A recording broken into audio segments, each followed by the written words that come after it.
देखिए कलेजा इन लोगों का फट रहा है इसलिए कि वोट बैंक इनका खिसक जाएगा।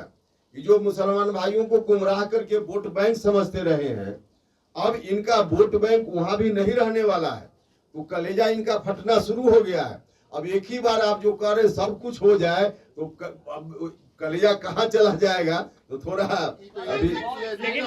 वक्फ संशोधन विधेयक संसद के दोनों सदनों से पारित हो गया। राष्ट्रपति के मंजूरी के बाद अब कानून बन जाएगा, लेकिन बिहार में इसको लेकर सियासत खूब हो रही है। एक तरफ जहां अल्पसंख्यक नेता हैं जेडीयू छोड़कर भाग रहे हैं, दूसरी तरफ तेजस्वी यादव ने नीतीश कुमार पर आरोप लगाया है कि नीतीश कुमार अब बीजेपी के हो गए हैं, बीजेपी के दबाव में ये फैसला ले रहे हैं। लेकिन इन सबों के बीच राष्ट्रीय लोक मोर्चा के राष्ट्रीय अध्यक्ष उपेंद्र कुशवाहा ने कहा है कि वक्फ संशोधन विधेयक मुसलमानों के हित में है। तेजस्वी यादव और उनके समर्थकों का छाती क्यों फट रहा है, अब ये बात सामने आ गया है। क्या कुछ उपेंद्र कुशवाहा कह रहे हैं, छोड़ जाते हैं आपको इस वीडियो के साथ। अब एक साथ कितनी बातों के लिए होने तो दीजिए। पहले एक काम सच्चर कमीशन के हिसाब से सरकार ने शुरू किया है, इसी पर कलेजा इन लोगों का फट रहा है। देखिए कलेजा इन लोगों का फट रहा है इसलिए कि वोट बैंक इनका खिसक जाएगा। कि जो मुसलमान भाइयों को गुमराह करके वोट बैंक समझते रहे हैं, अब इनका वोट बैंक वहां भी नहीं रहने वाला है, तो कलेजा इनका फटना शुरू हो गया है। अब एक ही बार आप जो कह रहे सब कुछ हो जाए तो कलेजा कहाँ चला जाएगा, तो थोड़ा अभी कहा ना कि उनका वोट बैंक जो मुसलमान वाला है, जिसको आज तक दिया क्या है इन लोगों ने मुसलमान भाइयों, सिर्फ यही कि आप वोट देते रहिए, किसी का भय दिखा करके वोट हमको चाहिए। अब यह काम नहीं होने दिया जाएगा। भारत की सरकार हो या राज्य की सरकार, समाज के सभी वर्ग के लोगों के लिए काम कर रही है। और जो आप कह रहे हैं पिछड़ा समाज की बात, मंडल कमीशन की बात जो कर रहे हैं, तो नीतीश कुमार जी के मुख्यमंत्री काल में मुख्यमंत्री रहते हुए जातीय जनगणना हुई है, जिसमें बिहार के सभी राजनीतिक दल के लोगों ने सहयोग किया है। जो कानून पास हुआ सब लोगों ने सहयोग किया है। और जब लालू जी का शासन था 15 साल तक, उस वक्त उनको कुछ नहीं दिखा, न तो जातीय जनगणना दिखी और न बाकी आज जो कुछ भी बोल रहे हैं, कुछ भी उनको उस वक्त नहीं दिखा। और यही कारण है कि सिमटते सिमटते कहां चले गए। अब उनको परेशानी इसी बात की है कि अब तक जो माई समीकरण की बात करते रहे हैं, वह भी दरकने लगा है भारत सरकार और राज्य सरकार के कार्यों के कारण। देखिए, एक तो विपक्ष के लोग खामखा मुसलमान भाइयों को गुमराह करने का प्रयास कर रहे हैं, देश को गुमराह करने का प्रयास कर रहे हैं। जिस तरह से लोग प्रचारित कर रहे हैं उस तरह की बात है नहीं। धर्म से संबंधित जो काम है या मस्जिद से संबंधित जो काम है, जहां धर्म स्थल है मुसलमान भाइयों का, पूजा स्थल है, इबादत का स्थल है, तो धर्म से संबंधित जो प्रबंधन या काम है मस्जिदों का प्रबंधन, इस प्रबंधन से संबंधित वक्फ बोर्ड नहीं है।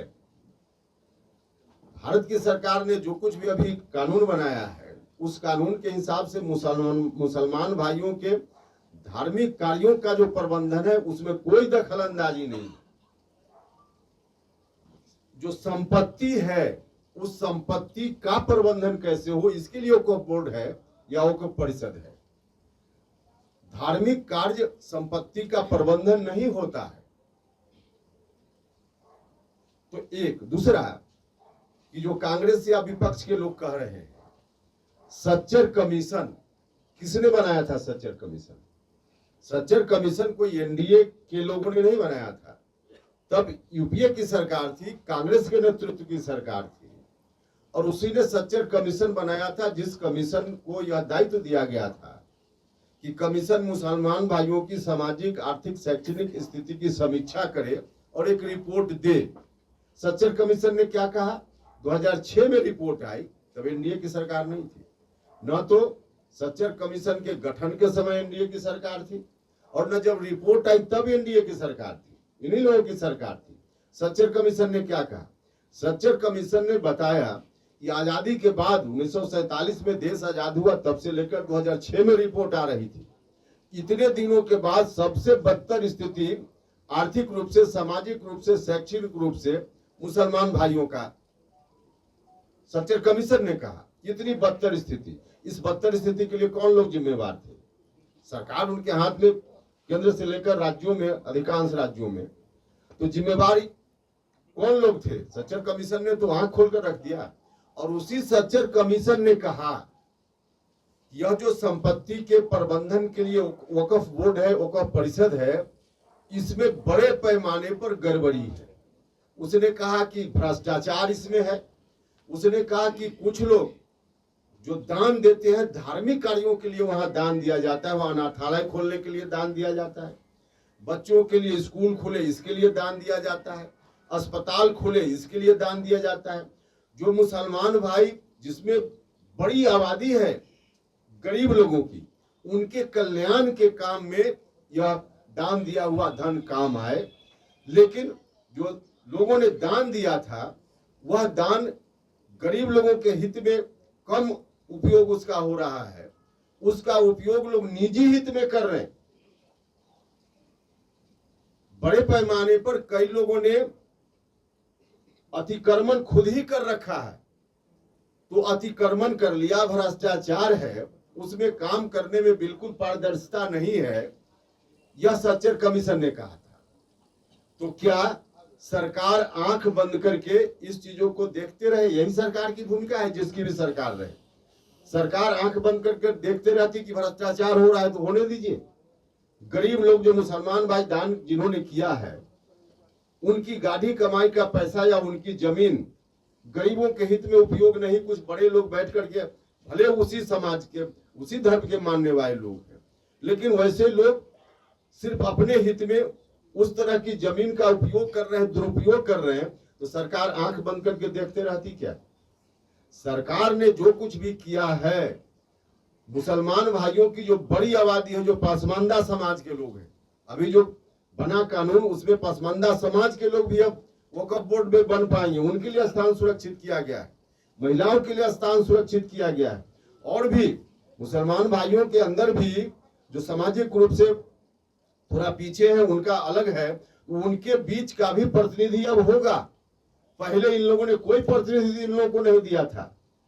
तो भले 2-4% मुसलमान भाइयों को गुमराह कर ले ये लोग, हालांकि उनका भी नुकसान नहीं इस एक्ट से, लेकिन गुमराह करने में भी कांग्रेस के लोग, आरजेडी के लोग 2-4% मुसलमान भाइयों को गुमराह करने में भले सफल हो जाएं, 90%, 95% जो मुसलमान भाई हैं, उनके हित का यह कानून है, इसलिए उनको गुमराह नहीं कर पाएंगे।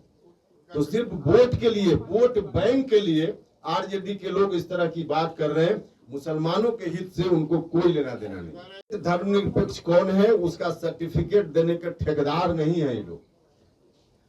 हम फिर कहेंगे कि यह जो काम है वक्फ बोर्ड का, संपत्ति का प्रबंधन, यह धार्मिक काम नहीं है। मंदिर के, मस्जिद के प्रबंधन में कोई कानून सरकार ने नहीं बना दिया कि अब कोई नई व्यवस्था आ गई। सरकार ने जो कानून बनाया भ्रष्टाचार रोकने के लिए, सरकार ने जो कानून बनाया उसमें पारदर्शिता लाने के लिए, सरकार ने कानून बनाया कुछ लोग निजी हित में गरीब लोगों के द्वारा दिए गए दान का उपयोग कर रहे हैं, आज भी कर रहे हैं, उसको रोकने के लिए। और बड़े पैमाने पर 90-95% जो मुसलमान भाई हैं, उनके बीच इस संपत्ति का सदुपयोग हो, उनके हित में हो, इसके लिए सरकार ने कानून बनाया है। पूरे तौर पे धर्मनिरपेक्षता की बात है। कोई मस्जिद के प्रबंधन में अगर कोई दखल देने की बात होती तब इस तरह का आरोप सच होता, लेकिन ऐसा कुछ भी नहीं हुआ है।